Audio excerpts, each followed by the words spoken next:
Hey folks, thanks for stopping by. Today I'm going to be finish turning and sandblasting a small oak candy dish. Stick around, we'll get started.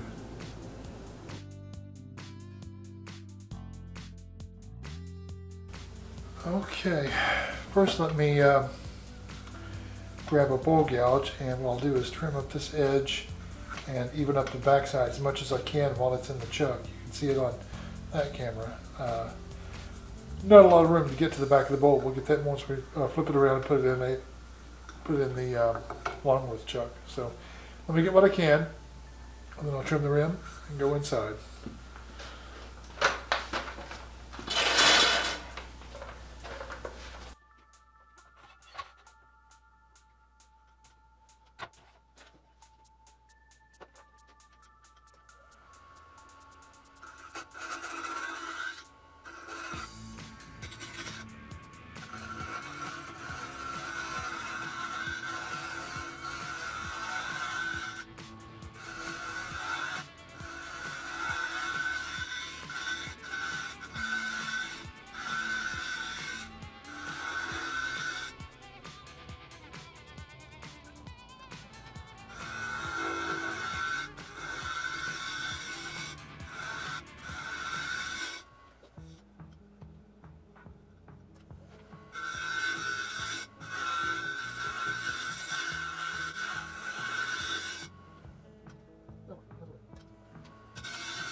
Okay, that's as much of the backside as I can get without running into the chuck jaws. I'll get the rest of it when I flip it around the Longworth. Let me work on the rim, and then I'll dive down in.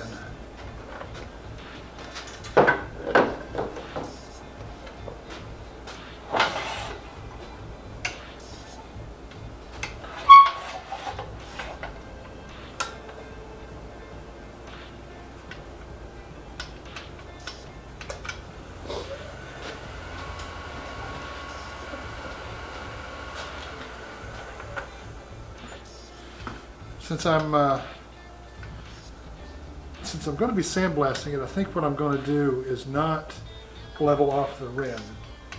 So I'm actually going to leave it out of round. You can see it in that camera. The rim goes in and out. I think I'm going to leave that since it's going to be sandblasted. So let me just go ahead and start hollowing out the center, what I'm going to take out.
Okay. Let me get set up for my vacuum chuck and I'll be back. Alright, so the ball flipped around on my vacuum chuck. I've got it set up so that it's still centered, it's still in the chuck. So let me start my vacuum pump and back the chuck off, and I'll get to finishing the bottom. It'll be rather noisy, so I'll come back once I've got the bottom tenon taken off.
Alright, I believe that's good enough. And obviously I'm not going to sand it since I'm going to throw it in the sandblaster.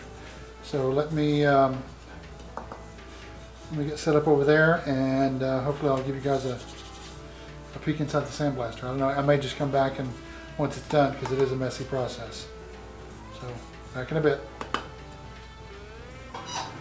So this is the result after sandblasting, and I figured I'd bring you guys back after I put a coat of excuse me, clear enamel on, so you can see the shadow lines that this thing produces where the sandblasting eats away at the soft wood in between the growth rings. So it is just incredible, the wonderful texture that you get both inside and out. You can see the shadows there of how deep the rings go here. Let me tip it a little bit so you guys can see it. Yeah, so it's really nice. Let me go ahead and flip it back over. But you get some really interesting results. I've done this and had good results with oak, of course, ash. Ash also has soft sections and hard sections. Any of the pines, alder, juniper, etc. But you got to be careful with them. They're very soft, so just a very light pass with the sandblaster will do that. But it's a neat way to add some texture to an otherwise, you know, bland bowl. So I believe that is that. So thanks for sticking with me. If it's your first time here, please be sure to hit subscribe, comment, like, share, give me a thumbs up, tell me what you like, tell me what you don't like. I will see you next week. Take care.